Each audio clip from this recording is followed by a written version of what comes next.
Good morning students, this is Dr. Makhura Parveen, Assistant Professor of BBA Department KSMS. So this lecture video is on standard deviation. I have already given you the part 1 of standard deviation. This is part 2. This video is for BHM second sem students. So in part 2 we will calculate standard deviation for discrete series or group data. There are 3 methods for calculating standard deviation for group data. One is actual mean method or direct method, second is assumed mean method and or shortcut method, and third is step deviation method. Okay, so what is actual mean method?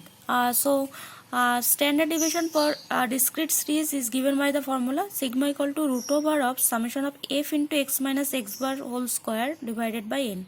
Here x bar is the mean, we all know that.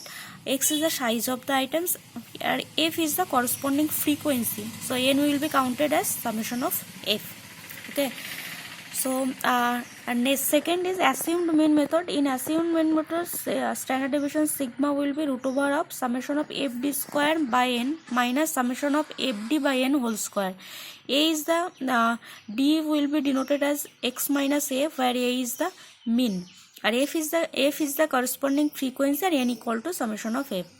Here is an example on assumed mean.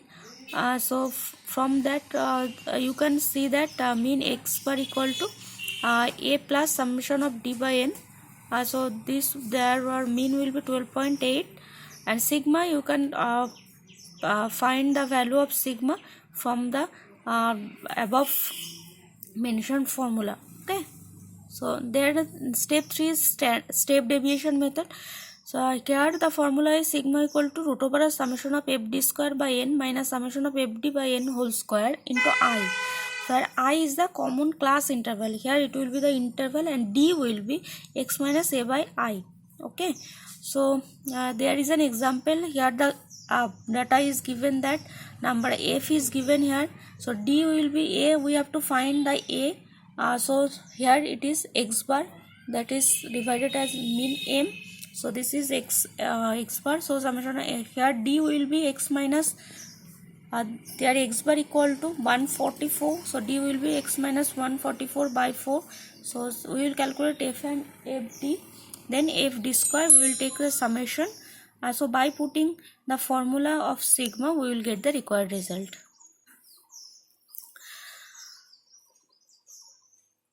So next the calculation of standard deviation for continuous series, and the continuous series we will get the same formula for class interval. Okay, so here is also an example for continuous series. You can easily find it that from the PPT.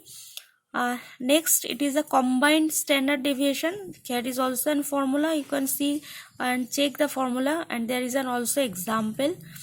So standard deviation is very popular scientific measure of dispersion. It considers all the items of the series. From standard deviation we can calculate skewness and correlation, but there are some demerits of standard deviation. Its calculation is difficult, not easier as range and quartile deviation, and it always depends on arithmetic mean. But where we use standard deviation, it is widely used in biological studies. It is used for fitting of a curve, and it is mostly used for measures of dispersion. So I think you all understand what is standard deviation. Thank you.